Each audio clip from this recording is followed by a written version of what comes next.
Hi sewing friends, welcome to my sewing room. My name is Beth, and if you're new, welcome.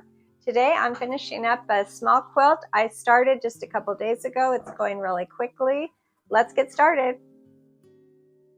Here's my little table topper, my small quilt that I'll be quilting today. It's about 20 inches square, and my video on how to make this top will be down in the description box. Today I'm going to be finishing it up for a gift. So I have some 505 spray. I have a piece of batting that's just a little bit bigger than my quilt top, and then backing again is just a little bit bigger than the quilt top.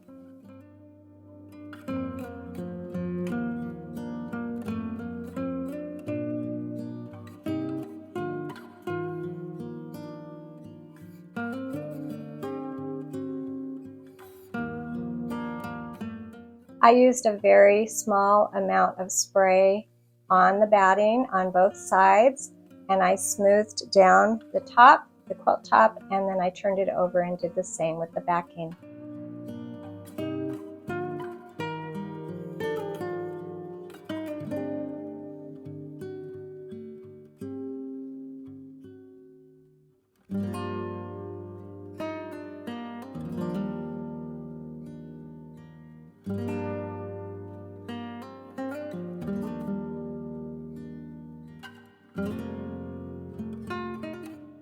I will be quilting through all of those half square triangles in a stitch called Stitch in the Ditch. I'll be aiming for the very center seam of all of those half square triangles, and then after I finish going through all the seams, I will go across the center of my quilt following that same line. So I'm marking this with a chalk roller by Clover.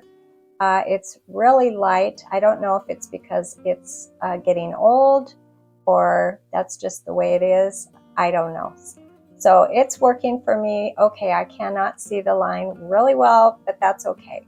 I'm going to be using this chalk roller, and I'll leave a link below.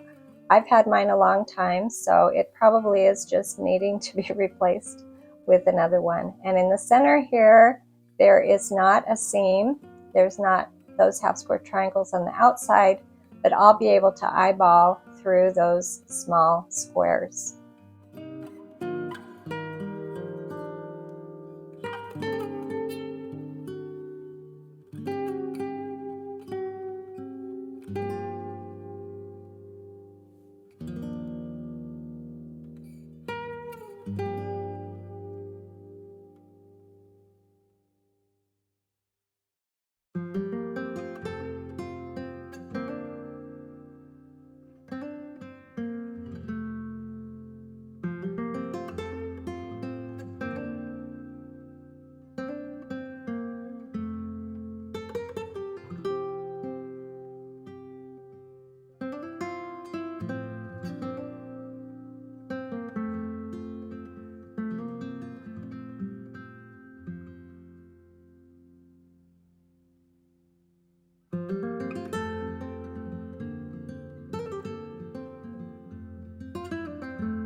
Once I had all of my lines on my quilt top here, I am going to begin in the middle of my quilt, and I'll be stitching right through the center and then following again all of those half square triangles, trying to aim for the center of the seam and using a stitch on my machine that's a little bit bigger than the stitch I would use for piecing. With my machine also, I want to add that I do have a walking foot, but I am not using the walking foot today. Some machines you really need to use a walking foot when you got those 3 layers, but my machine doesn't seem to have a problem with that. So here's a close-up of that stitch in the ditch, and I try to be careful, and since my thread is sort of that cream color, if I'm going to err on one side or the other, I might err towards the light colored fabric. This stitch really shows up if I veer onto the red or the green triangle. But you know, it doesn't need to be perfect, but when I do stitch in the ditch, I do try to go a little bit slower so that I can get to the center of that seam.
When my quilt was all quilted, I took my long ruler and I trimmed away the excess batting and backing using the top of the quilt as my guide.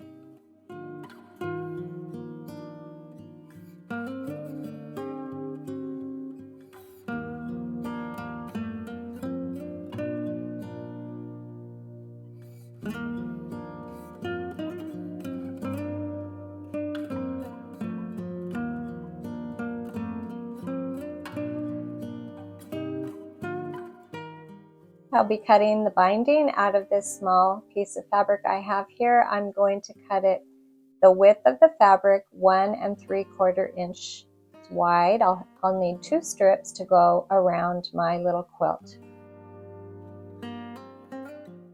I put the right sides together sort of at a 90-degree angle, and then I'll put a seam, a diagonal seam, so that when I open this piece of binding up, it will be straight and I'll have that diagonal seam in there.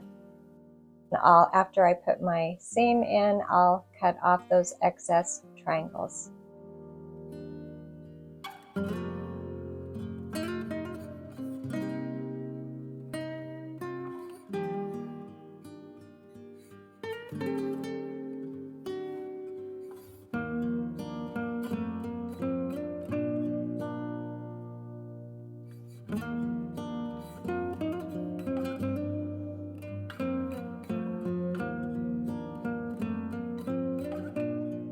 An easy way to start adding that binding is just to fold the that first edge down so that when I get around there to the beginning again, I can tuck all the raw edges in.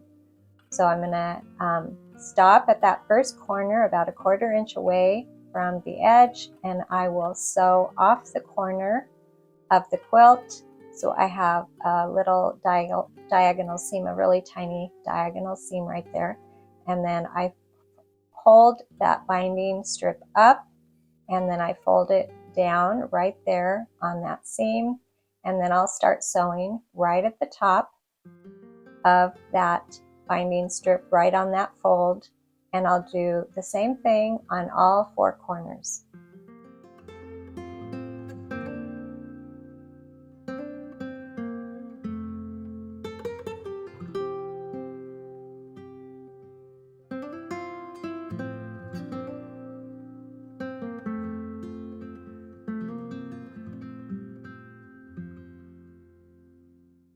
So I've gone all the way around my quilt, and you can see I have some excess binding here, so I'm going to cut it off there where it will be hiding, sort of under that first piece of binding, the beginning part of that binding. And then I'll trim off that little excess from the fold there in the back. And then all I need to do is wrap the binding to the back of my quilt. I'll pin it around and kind of tuck the edge in, so the raw edges inside. And I will hand stitch all the way around this little quilt top.